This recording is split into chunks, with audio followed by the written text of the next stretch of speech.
Okay, so today's lecture is on number patterns. Topic 4, we're entering topic 4, number patterns. So so what are we going to do in today's class is we're going to look at triangular numbers, square numbers and pentagonal numbers, and we're going to look at how to derive the formula from number patterns, okay? And number 3, investigating Fibonacci numbers in nature. This one I think we'll postpone to the next lecture. It's too much today. Okay, so we're doing triangular, square, and pentagonal numbers. Okay, so before we start, we want to know what is figure eight numbers. Figure eight numbers are numbers that you can represent using dots in the form of a polygon, a regular polygon. Okay, so any number that you can use dots and represent it in the form of a polygon, any shape, any regular shape, that is called a figure eight number. Okay, so triangular, square, pentagonal are also known as figure eight numbers. Okay, so we're going to start with triangular numbers. Okay, so triangular numbers were identified by Pythagoras as a way to represent numerically geometrical shapes. Okay, so a triangular number is a figurative number, okay, that can be represented in the form of an equilateral triangular grid of elements or dots, okay, such that every subsequent row contains an element more than the previous one, okay. So these numbers are in the sequence. Triangular numbers start from 1, 3, 6, 10, 15, 21, and so on, okay. So from here, okay, if we just look at these numbers again, this is 1, 3, 6, 10, 15, 28, and so on. Okay. Do you see a pattern? What is the difference here? What is the difference or similarities here? Okay, let's look at difference. What is the difference between this number, between the first and the second number? What is the difference? +2. Plus 2, right? Normally we write like this. The difference between 3 and 1 is 2.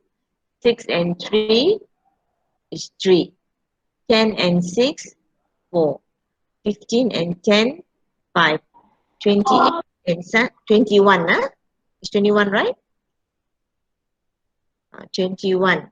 21 and 21 and 15, the difference is 6. Okay.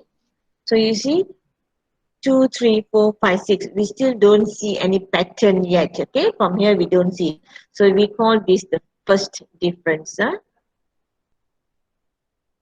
We call this the first difference. So when you look for the first difference and you don't see any pattern, then you search for the second difference. Okay.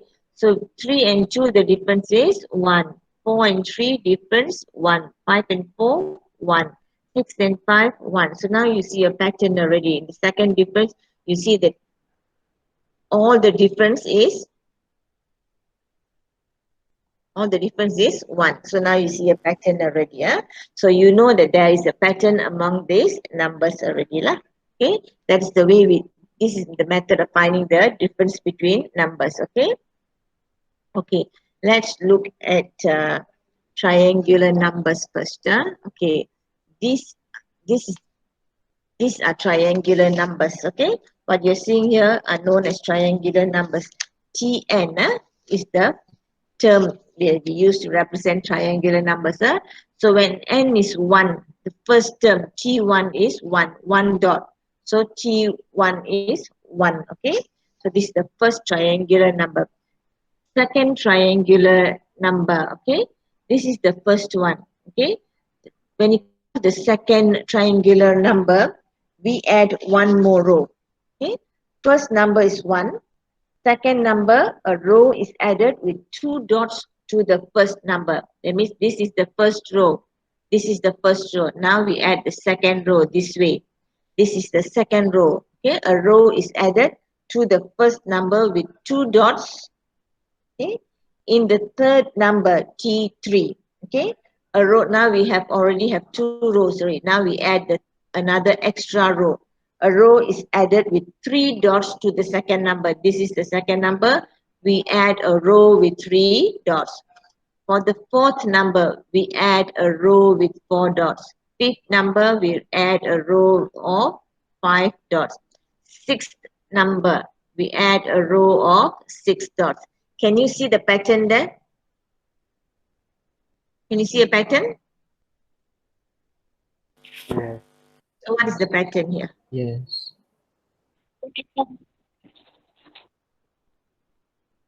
Okay, seventh number, 7 dots. we add a row of 7 dots. Right. So this is the first number, this one number, and then we add this whole row, okay? And then we add this whole row. So, and then we add this whole row, okay? So what are we adding? We're adding 2, we're adding 3, we're adding 4, 5, 6, 7, and so on. So the nth number, how many rows are we adding? One, we are adding a row of how many dots? N. N dots, right? The nth number, we're adding a row of n dots, okay? This is known as gnomons, gnomons, Gnomon. Gnomon. Gnomon means is the part that we add on. So this is the part that we're adding on to the previous number. This is the part that we're adding on to the previous number, okay? So this is the part that we're adding on to the previous number. So we are adding numbers in a sequence. We're adding numbers in a sequence, okay? 2, 3, 4, 5, 6, and so on, okay? Okay. So continued summation of natural numbers. So this is 1 plus 2, 1 plus 2 plus 3 will give you this number. So 10 is 1 plus 2 plus 3 plus 4. Okay. So continued summation of natural numbers. These are natural numbers. We know the natural numbers start with 1. Will result in a triangular number. Okay. So these triangular numbers are equilateral triangles. Okay. If you see the number of dots on this are 1, 2, 3, 4, 5, 6. And here's also 6 dots, 6, 6. 5 dots on this side, 5 dots here. 4 dots here, 4 dots, 3, 3. So these are all equilateral triangle, okay? Equilateral triangle, okay? Some you can also draw it like this, okay? You can also draw it like this or the other way around also, okay? Like this,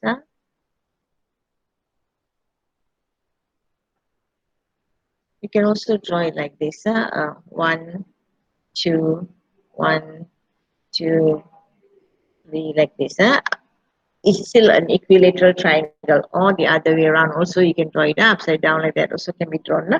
So as long as they are equilateral triangle, okay.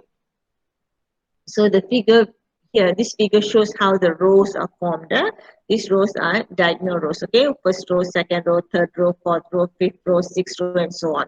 Okay, let's look at how they derive the formula for triangular numbers. Okay, so the first term is 1. The number is 1. How did they get 1? 1 plus 1 times 1 divided by 2. Second term is 3. Second term is 3. How did they get 3? 2 plus 1 times 2 divided by 2. Okay. And third term, okay. So third term is 6. And how did they get the 6? This is how they get. So third term is 3 here. Okay. Fourth term is 4. And 4. Fifth term, 5. 5. Sixth term, 6 and 6. So nth term will be n into n plus 1 divided by 2. Okay. N times n plus 1 divided by 2. So this is the formula for the nth term for triangular numbers. Okay. Okay, so now we look at square numbers. A square number, also called a perfect square, is a figure eight number of the form Tn is n square, where n is an integer. Square numbers for n equals to 0 are 0, 1, 4. All these are square numbers. 1, 4, 9, 16, 25, 36, 49. What's after 49? What's the square number? 64. And then? Yeah, they are all square numbers.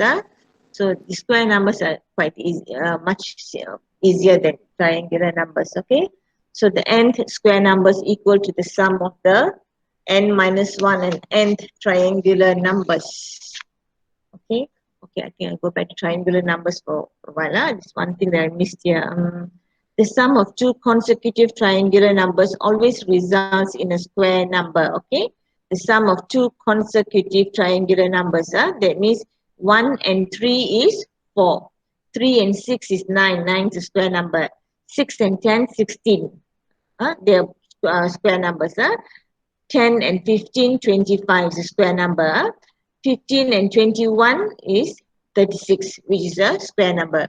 So two consecutive triangular numbers always result in a square number. Okay, so that's the pattern there. Okay, for square numbers, the nth square number is equal to the sum of the n minus 1 and the nth triangular numbers. That's what we saw just now. The nth square number is correct. This is what we saw just now. The nth square number is equal to the sum of the n minus 1 and the nth triangular numbers. So just now our triangular numbers were 1, 3, 6, 10, 15, 21, 28 and so on. Okay. So the nth square number, this is the first, this is the second. So say we want this, the third square number.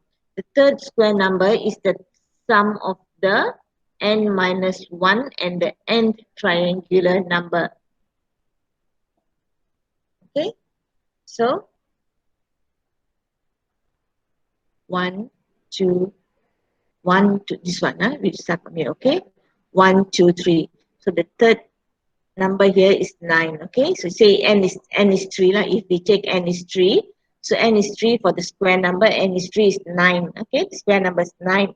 So if we look at the triangular numbers, the nth square number, 9, is equal to the sum of n minus 1 here plus the nth triangular number. Nth triangular number is the third triangular number plus the n minus 1 is the second triangular number. We plus these two, we get the third square number. This is what they mean by that. Okay? But you don't have to memorize all this now. Okay? Okay, so Tn plus 1 is Tn plus 2n plus 1. Since n plus 1 squared is n squared, because of this, because we know the n plus 1 squared is this, so the n plus 1 term is the nth term plus 2n plus 1. Okay, because the nth term is n squared. This is n squared. Okay, a square number can only end with digits 0, 1, 4, 5, 6, 9. Okay. Is that true? 0, 1, 4, 5, 6, 9. Okay. So square numbers can only end with 0, 1, 4, 9, 6, 5, 6, 9, 4, 1. Okay. The square number can only end with these digits. So the number of zeros at the end of a perfect square is always even. That means 100 is a perfect square. There are 2 zeros here. 2500 is a perfect square because there are 2 zeros. But 80 is not a perfect square because the number of zeros is not even. There's only 1 0, so this is also not a perfect square. Okay. Square of even numbers are always even. Okay. And square of odd numbers are always odd. As shown in the example here. Okay. Even number 8 squared is 64. Odd number 7 squared is odd. Even is even, odd is odd. Okay. So if a number has 1 or 9 in its unit place, each square ends with 1. Okay, these are all patterns that other people have found out. Okay, so if the number has 1 or 9 in its unit place, the n digit is always 1. Okay, and if a number has 4 or 6 in its unit place, the n digit is always, if it is 4 or 6 in its unit place, the n digit is always 6. Okay.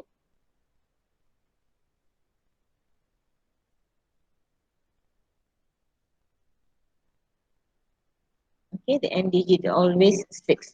Okay. Square numbers leave a remainder of 0 of 1 when divided by 4. Okay, so 1 divided by 4 leaves a remainder of 1. 4 divided by 4 leaves a remainder of 0. Okay, so any square number, when you divide it by 4, it leaves a remainder of 1 or 0. Okay, Okay, let's check it out. What about 81? 81 divided by 4. What do you get here? 2. 19.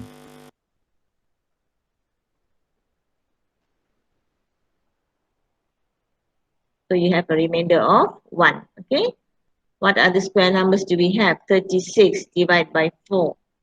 This is 9. So you have a remainder of 0. 49 divided by 4. 218. What do we get here? 1. You have a remainder of 1. So any square number, if you divide by 4, you get a remainder of 0 and 1. So these are square numbers, as you can see here. First one dot. Okay. Look at this. You remember the word I used just now? No mon. No mons. No mons. What is the no mon here? The first number is 0. What do we add to this number?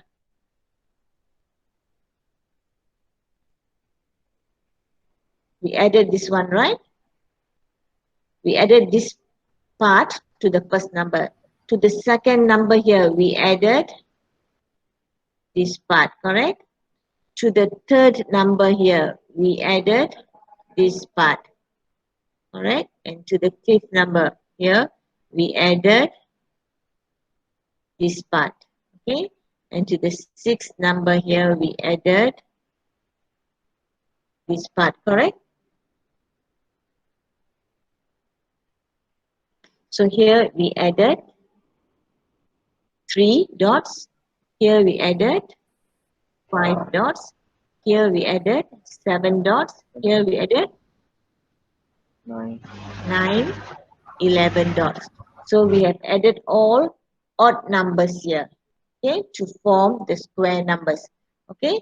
So the gnomon here, is odd numbers, odd number. We've added odd numbers, okay. Okay. So deriving the formula for square numbers, very simple, okay? Because we know term 1 is 1 square, term 2, 2 square, term 3, 3 square, term 4, 4 square. Therefore, term n will be n squared, okay? So that's the formula for square numbers, okay? So square numbers is quite much easier than triangular numbers, okay? For pentagonal numbers, okay? A pentagonal number is a figure eight number, like square number and triangular number. They are all figure eight numbers because you can draw a shape of a polygon, a regular polygon with these numbers. That's why it's known as figure eight number. Okay?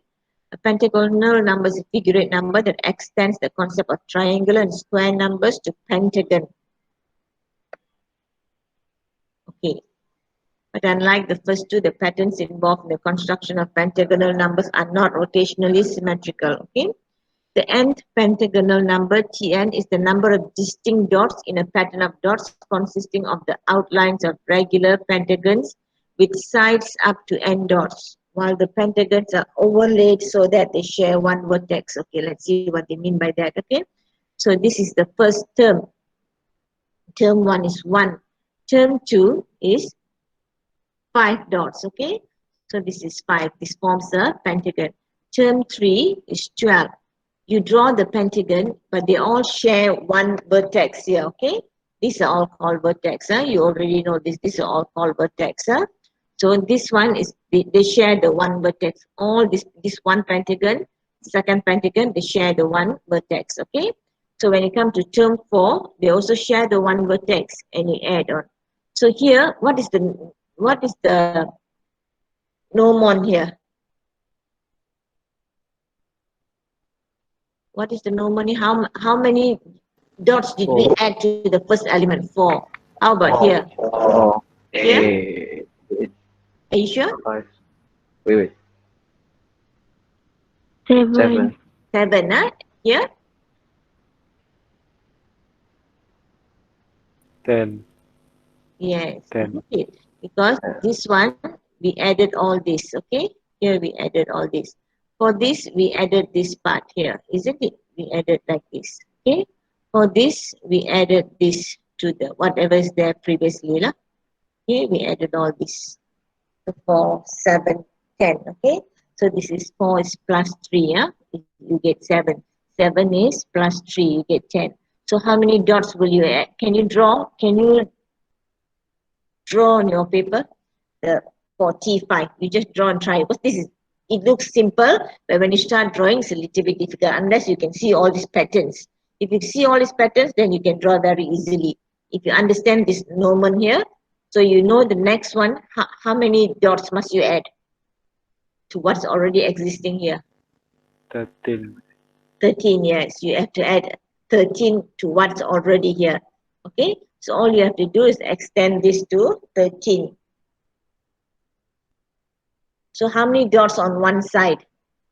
You see, this is T4. T4. Okay, you try first. You try drawing out